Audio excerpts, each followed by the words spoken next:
Ethiopia eni duol makedo gi yedhe mamero ji e pacho ka mong'ere kaka nakada olanda yanga nonro ma lipot margi ewi kaka jopuonjre mag mbalariany tiyo kod yedhe mamero ji. Kaka jafamo marwa Nyakidi lero, nonro notim e mbalariany 17 ma en atamalo 30 mag mbalariany e pacho ka. Jatend migawo mar arita Kipchumba Murkomen ma bende noyuore nyasi nowacho ni nyaka keto kenge makare manyalo konyo tieko tiyo asasa gi yedhe mamero ji e kind jopuonjre mag mbalariany. A round of applause, ladies and gentlemen.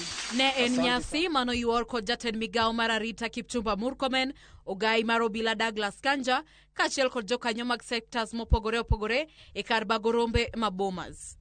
Kaluwore gi lipot manochiw ayanga kod duol makedo gi yedhe mamero ji nakada, atamalo 9.5 ma jopuonjre mbalariany piny owacho tiyo asasa gi yedhe mamero ji kipimo gi atamalo 8.3 ma jopuonjre e mbalariany ji giwegi.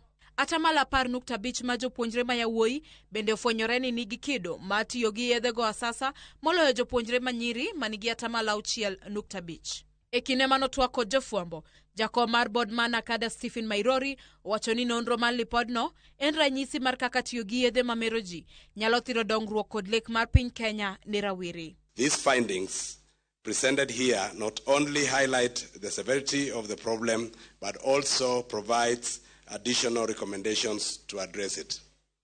The challenge of drug abuse is not just a threat to public health. It is an obstacle to Kenya's development aspirations.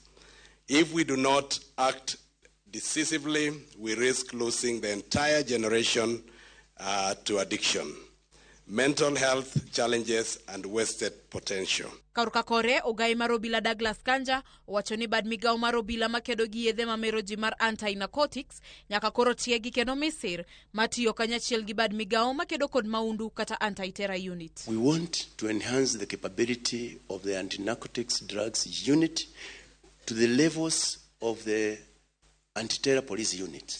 We decided that we need to enhance the capability of the anti-narcotic drugs unit so that it can actually be able to assist and work closely with others, including Nakanda and others, to ensure that we root out this issue. The IG has spoken as the Inspector General of the Republic of Kenya to signify the fact that we take this thing seriously nationally, and the government of Kenya does not target to allow alcohol to certain villages and people who have failed in the past to make money. Jatend migawo mar arita Kipchumba Murkomen ma bende noyuoro nyasino olero ni nonro mar kaka jopuonjre mag mbalariany tiyo gi yedhego en ranyisi ni nyaka oganda kod piny owacho chakrango makare ni piny Kenya ochimo kanye. We cannot make this conversation about your tribe, your village, your community.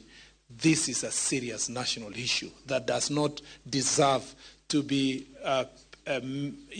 reduced to political boxing. Murkomen omedo ni jokanyo mopogore opogore kachiel kod ten mbalariany nyaka koro riw lwedo kendo tika nyakla maketo kenge makare manyalo tieko tim makamano. Tok lipot ma duol makedo gi yedhe mamero ji pacho kata nakada tich koro dok ne ten mbalariany mag ji giwegi kod mago mag piny owacho mar keto kenge manyalo konyo tieko tiyo gi yedhego.